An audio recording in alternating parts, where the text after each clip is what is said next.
Bismillahirrahmanirrahim. Assalamualaikum warahmatullahi wabarakatuh. Perkenalkan, nama saya Diki Nardo, NIM 1904030196.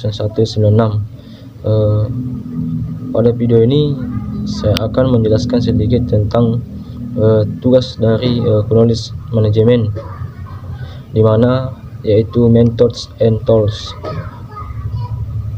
yaitu istilah dari brainstorming.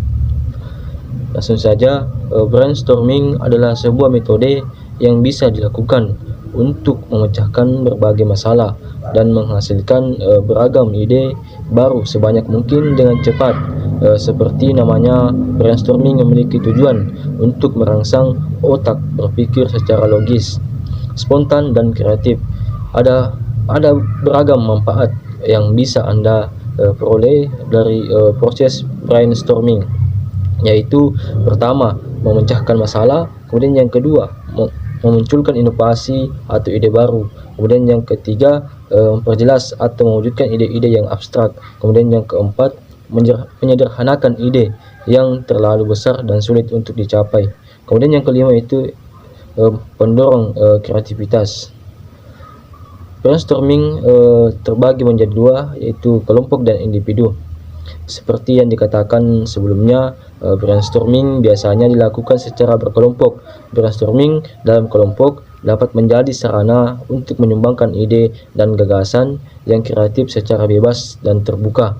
Semakin banyak partisipan yang mengikuti brainstorming, semakin kaya dan beragam pula ide yang dihasilkan. Kendati umumnya dilakukan secara berkelompok, brainstorming juga bisa dilakukan secara seorang diri.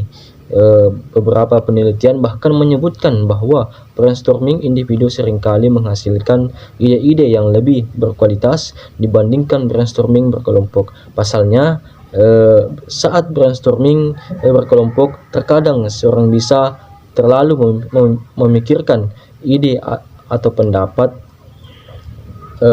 orang lain.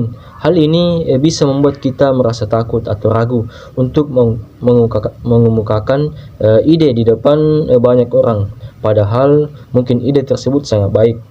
Sebaliknya, dan dalam brainstorming individu, kita bisa lebih bebas mengeluarkan ide-ide yang ada.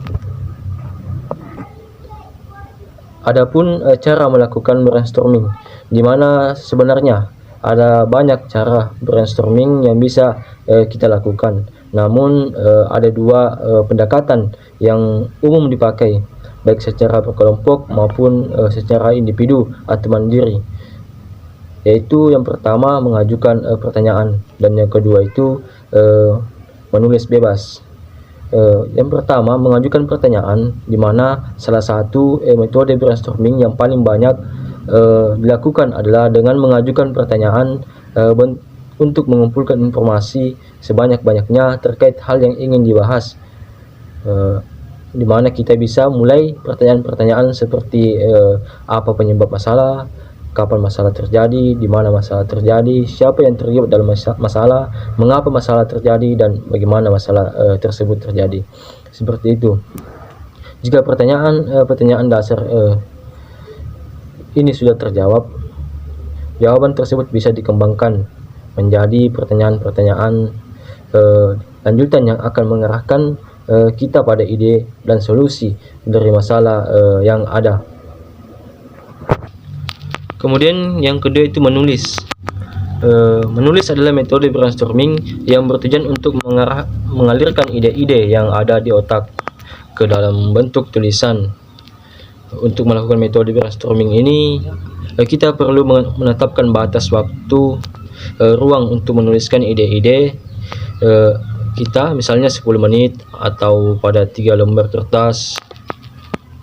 Dan ada hal-hal yang perlu diperhatikan dalam saat brainstorming, yaitu yang pertama, hindari mengkritik, kemudian yang kedua, hargai semua ide yang muncul, dan yang ketiga, analisis ide yang dihasilkan. Baiklah, itulah yang dapat saya sampaikan. Kurang lebihnya mohon dimaafkan. Sekian dan terima kasih. Assalamualaikum warahmatullahi wabarakatuh.